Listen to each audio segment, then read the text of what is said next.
reached to 25, just under 25,000, 25 trillion public debt, and debt and liabilities 30,000.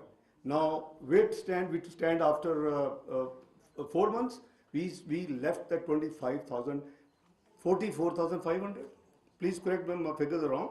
And 30,000, because we loved to go abroad, hold investment conferences, and tell them we are debt trap country, and tell them we are a corrupt country, and tell them come and invest in Pakistan. Only an idiot will come and invest in Pakistan. So just please bear with me. The 30,000 figures went to 54,500. Now this is an unbearable increase in the debt.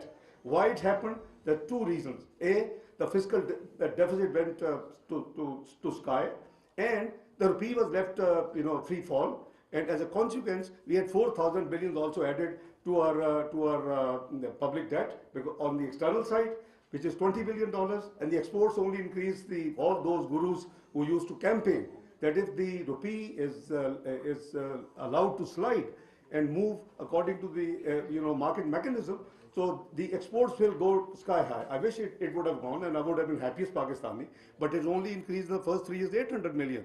It is the tough 400 billion the state has given subsidized loans, and the industry matched 500 billion. With that, actually, you have now increased in the export. You see the formula which we followed in 2017-18, I'm sure your record would bear me out. 10th of January 2017, after the fund program was over, we calculated what is the input in every component of product, the taxes component of that. That was about 9-10 rupees. We gave 10 rupees, we gave 180 billion package, then we upgraded when there was a change in Prime Minister in this country, Ishaq Khan. I gave another 67 at the request of the industry. We got 12.7% increase in the. If you had followed that model, you would have got, you have saved yourself inflation, you have saved yourself from going to policy rate of 14%, which the country was having debt servicing of 1750 billion. Now you're talking of about 4,500 billion. Now this is, what is this? This is all mismanagement. So I think debt is a very important. I agree. But having said that, let's look from a different angle. The law in this country was obviously self-introduced. The debt responsibility and fiscal responsibility debt limitation act. I triggered it. I brought Tariq Hassan from World Bank. They normally do not allow to go to your own country. President Wolfson asked me that if you need any human resource, we understand you overworked. So I said, give this man to us. We started that. This good thing. We imposed ourselves, 60%. That law was rolled out obviously after the coup. But you see, then we campaign worldwide that we are debt trap. Can somebody tell me what is the US debt to GDP? 110%. UK after post-COVID, 101%. Japan 257. I never see any politician or any media house talking there that we are a debt trap country. Is this the difference? Is that they can print dollars, that they can print sterling, and they can print yen, and they can't, and we can't, and the rupee is not global? See, let's please, for heaven's sake, the politics must be detached from this economy. I don't know. I'm being sometimes emotional, but I feel hurt that which was going to be part of G20 in few years' time, there should have been collective effort to reduce the timeline, and it would have been possible with the speed the country was moving on. But somehow, we are there.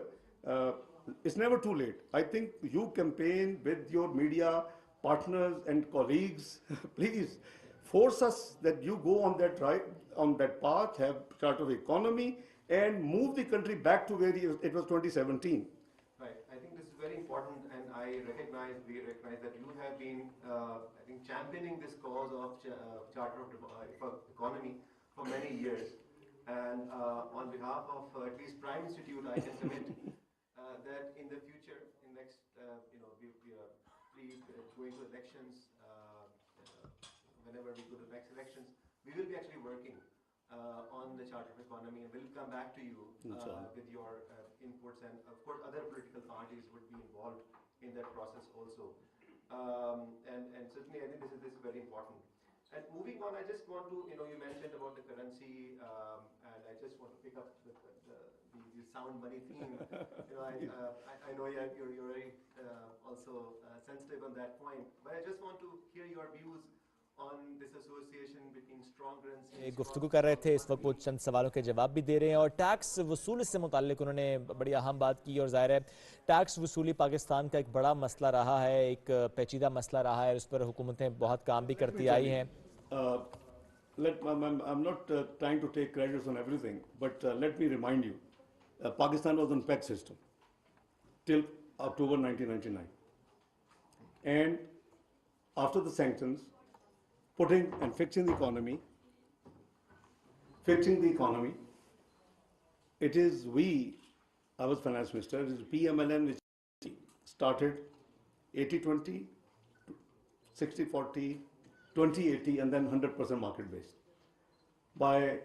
In the first quarter of 1999, first time Pakistan went on interbank, what we call real effective exchange rate. My problem is that in any system, it's not only Pakistan, there are certain speculators, gamblers, hundiwalas, who take the country's currency as a hostage.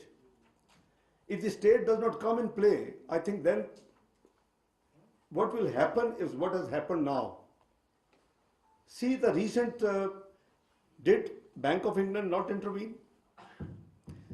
Did Bangladesh not intervene? India recently intervened. Why? India could afford out of 600 odd billion reserves, throw 98 billion in the market. We don't have that luxury. So we have to make sure that these abuses must be checked. And I think the multilateral have to understand this is neither Bank of England or Federal Reserve that we can afford that if it goes outside the band or below the band and they intervene and spend whatever they spend or buy whatever they buy, we have constraint of forex reserves. So the only tool you have is the making sure that such things do not happen. We have recently started operation. Just as of last 24 hours, our customs have caught one single person in Chaman border. $100,000 he was smuggling, is being smuggled across the border. Can we afford that? We have with these small, our urea, which we import, and the local price courtesy as a cheap provision of gas to those fertilizer companies, obviously then produced and manufactured fertilizer is less. But when we import, local price is 2,600, the imported price is 6,500 to 7,000. So we subsidize, because obviously we can't sell that they export. This is imported is 7,000 and this is imported is 2,300 to the farmer. That imported, which means the one loss is foreign exchange spending, second loss is the subsidy which the state is giving, and the imported stuff is being smuggled out to neighboring countries and from neighboring countries to Central Asian states. So you see, these are the things. So we have left the currency on its own natural flow, but the speculative part has to be checked. As I said, we have launched operation. There is a huge smuggling of your US dollars. You are buying coal from a neighboring country in rupees. The rupees come to Pakistan territory in Peshawar or other borders, and they buy your dollars and pay 15-20 rupees extra. So these things have been checked. So these things are happening ever since Taliban took.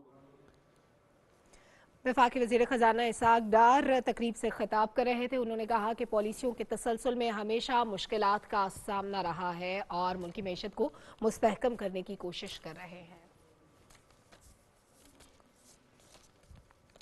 चलें जी, बढ़ते हैं आगे अपने अगले मौजू, अगले मेहमान की तरफ। बड़ी ज़बरदस्त पर्सनालिटी आज हमें ज्वाइन कर रहे हैं, बुरहान चिश्ती और बोबो। इनसे आपकी मुलाकात कराएंगे। इनका कद तो जनाब 2 फुट है, लेकिन पस कद